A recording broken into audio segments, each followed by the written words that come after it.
नमस्कार, world news में आपका स्वागत है। तो डोनाल्ड ट्रंप के बारे में जो कहा जा रहा था, उसके फैसले वैसे ही होते दिखाई दे रहे हैं। ट्रंप कब क्या फैसला लेंगे, ये उनके करीबियों को भी पता नहीं होता। अब ट्रंप ने 1968 में बने उस कानून को बदल दिया है, जिसमें अमेरिका में जन्म लेने वाले बच्चे को पैदा होते ही अमेरिका की नागरिकता मिल जाती है।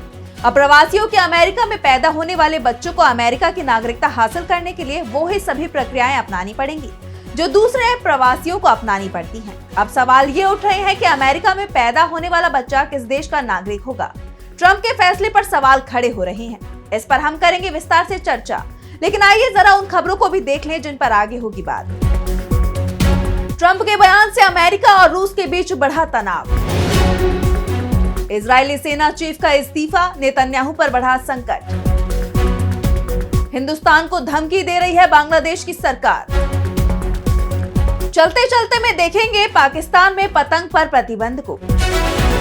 दूसरी बार अमेरिका के राष्ट्रपति के तौर पर शपथ लेने के बाद डोनाल्ड ट्रंप ने बर्थराइट सिटीजनशिप लॉ यानी जन्म सिद्ध अधिकार कानून को रद्द कर दिया है।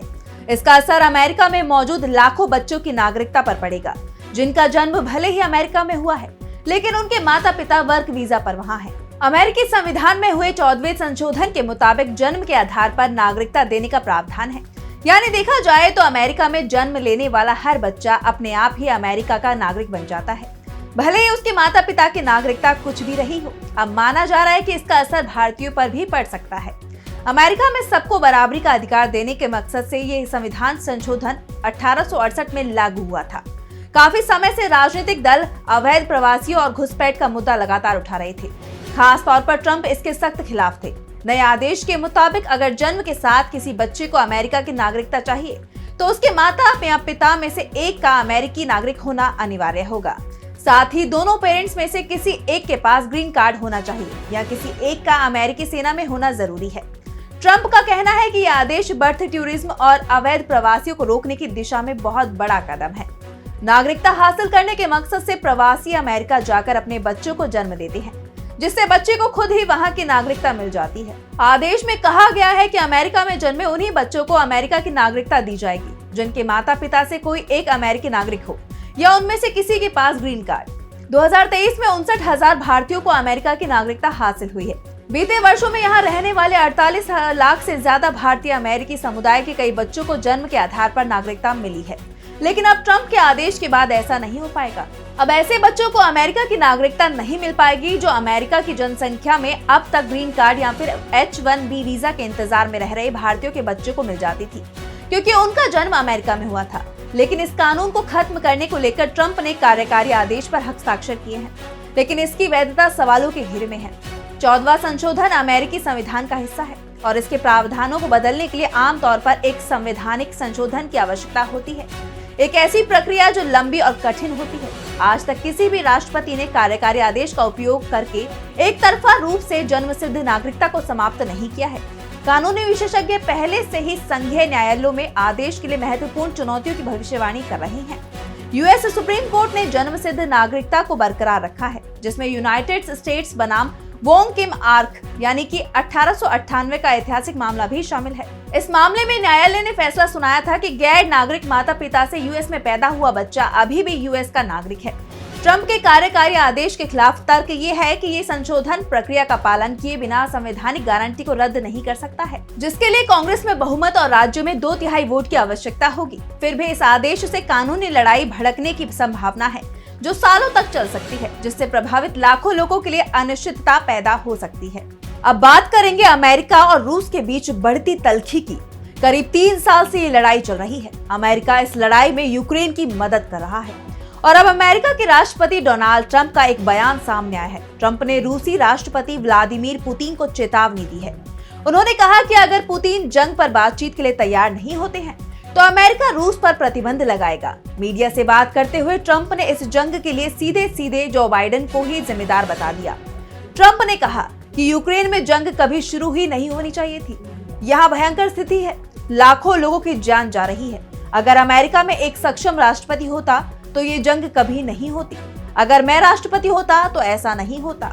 मेरे कार्यकाल में रूस ने यूक्रेन पर हमला करने की हिम्मत नहीं की थी। अब ट्रंप ने रूसी राष्ट्रपति व्लादिमीर पुतिन को चेतावनी देते हुए कहा कि अगर यूक्रेन युद्ध को लेकर व्लादिमीर पुतिन बातचीत की टेबल पर नहीं आते हैं तो हम रूस पर प्रतिबंध लगाएंगे।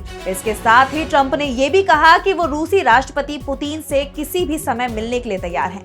ट्रंप के बयान पर रूस से अभी कोई प्रतिक्रिया नहीं आई है, लेकिन ये साफ है कि पुतिन इस तरह की धमकी के आगे झुकने वाले नहीं हैं, क्योंकि इससे पहले भी अमेरिका और यूरोप की तरफ से रूस पर कई प्रतिबंध लगाए गए थे, लेकिन पुतिन एक कदम भी पीछे हटते नहीं दिखाई दिए हैं। इस बीच ये खबर आ रही है कि व्लादिमीर पुतिन और चीनी राष्ट्रपति शी जिनपिंग ने यूक्रेन जंग को खत्म करने और नए अमेरिकी राष्ट्रपति डोनाल्ड ट्रंप से संबंधों को लेकर बातचीत की है।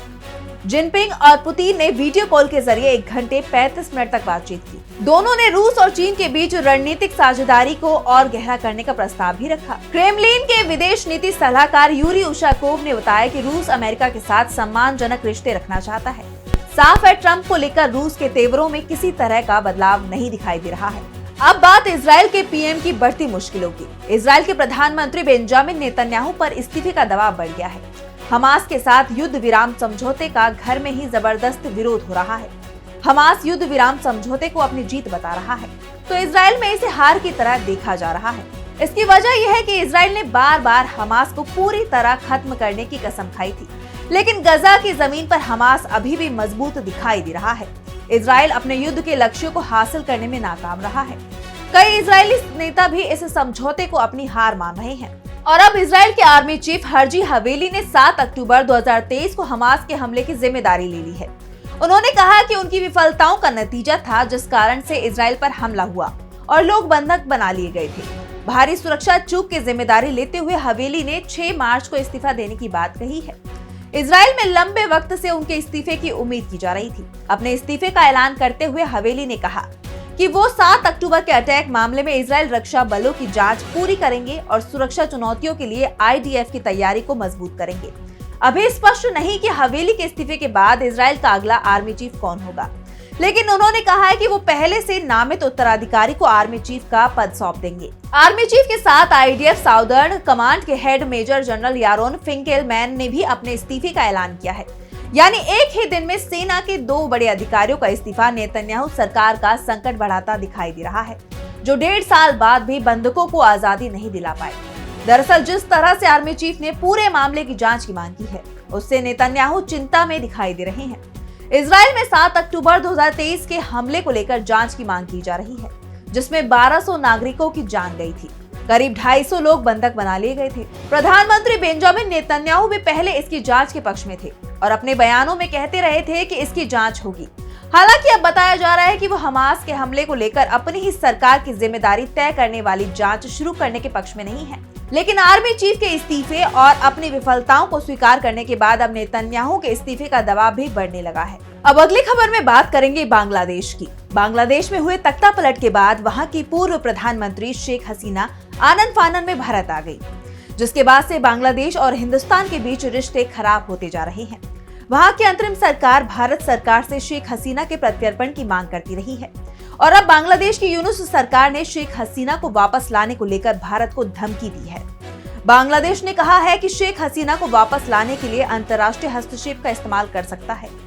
बांग्लादेश की अंतरिम सरकार ने कहा कि वो पूर्व पीएम शेख हसीना को भारत से वापस लाने की अपनी कोशिश जारी रखेगी और रेड अलर्ट पहले ही जारी किया जा चुका है। अगर जरूरी हुआ तो अंतर्राष्ट्रीय हस्तक्षेप की भी मांग करेगा। कानून सलाहकार आसिफ नजरुल ने कहा कि हमने प्रत्यर्पण के लिए एक पत्र लिखा है। अगर दिल्ली से हसीना के प्रत्यर्पण से इनकार किया जाता है तो ये दोनों देशों के बीच प्रत्यर्पण संधि का उल्लंघन होगा। इससे पहले ढाका ने हसीना के प्रत्यर्पण की मांग करते हुए नई दिल्ली को एक राजनयिक नोट भेजा था, लेकिन हिंदुस्तान ने हसीना के प्रत्यर्पण के बांग्लादेश के अनुरोध का जवाब ही नहीं दिया था। इसके अलावा शेख हसीना के ढाका छोड़ने के बाद उनके खिलाफ अनगिनत केस लाद दिए गए हैं। बता दें कि बांग्लादेश में बीते साल छात्रों ने अपनी मांगों को लेकर प्रदर्शन किया था, जिसने हिंसक रूप ले लिया था। रिजर्वेशन के खिलाफ छात्रों का विरोध प्रदर्शन बेकाबू होने के बाद शेख हसीना अपने पद से इस्तीफा देकर भागकर हिंदुस्तान आ गई थी। तब से वो यहीं रह रही हैं, जिसके बाद से बांग्लादेश और हिंदुस्तान में टकराव बढ़ता ही जा रहा है और अब यूनुस सरकार की तरफ से धमकी दी गई है। यूनुस सरकार के इस कदम से दोनों देशों के बीच पहले से खराब रिश्ते और तल्ख हो जाएंगे। अब चलते चलते में बात पाकिस्तान के पंजाब में पतंग उड़ाने पर लगी रोक की। पाकिस्तान के पंजाब में पतंग उड़ाने पर रोक लगा दी गई है। दरअसल पाकिस्तान के सबसे अधिक आबादी वाले पंजाब सूबे की विधायिका ने 21 जनवरी को पतंग उड़ाने पर स्थायी रोक लगाने के लिए एक कानून पारित किया। पंजाब सूबे की विधायिका द्वारा पारित कानून में पतंग उड़ाने वालों और पतंग निर्माताओं के लिए कारावास की सजा की अवधि बढ़ाने और भारी जुर्माने का प्रावधान किया गया है। राज्य सरकार ने ये कदम दशकों पुराने वसंत त्योहार से पहले उठाया है। बता दें कि ये कोई पहली बार नहीं है जब पाकिस्तान में इस तरह के प्रतिबंध लगाए गए हों। इससे पहले पतंग उड़ाने पर प्रतिबंध सबसे पहले 2005 में सूबे की राजधानी लाहौर में लगाया गया था। उस समय पतंगबाजी के दौरान मांझे से कम 11 लोग घायल हो गए थे और अब इस कानून के जरिए प्रतिबंध का दायरा लाहौर से बढ़ाकर अन्य शहरों तक किया जा रहा है। नया कानून वसंत त्योहार से पहले सूबे में प्रभावी होगा, जिसमें पतंग उड़ाकर वसंत का स्वागत करने की परंपरा है। बता दें कि सत्तारूढ़ पाकिस्तान मुस्लिम लीग पार्टी के विधायक मुजतबा शुजा उर रहमान ने पंजाब विधानसभा में विधेयक पेश किया, जिसे बहुमत से पारित कर दिया गया। विधेयक के मुताबिक कानून का उल्लंघन कर पतंग उड़ाने पर 3 से 5 साल तक कारावास और 20 लाख पाकिस्तानी रुपए तक का जुर्माना हो सकता है। रहमान ने कहा कि पतंग और मांझे के निर्माताओं को कानून के तहत 7 साल तक कारावास और 50 लाख पाकिस्तानी रुपए तक का जुर्माना हो सकता है। ऐसे में पंजाब सरकार का ये कानून सुर्खियों में बना हुआ है कि पतंग लगाने पर इतना भारी जुर्माना लगाना भी सवाल खड़े कर रहा है। तो फिलहाल के लिए वर्ल्ड न्यूज में बस इतना ही। देश और दुनिया की तमाम बड़ी खबरों के लिए देखते रहिए DV लाइव। नमस्कार।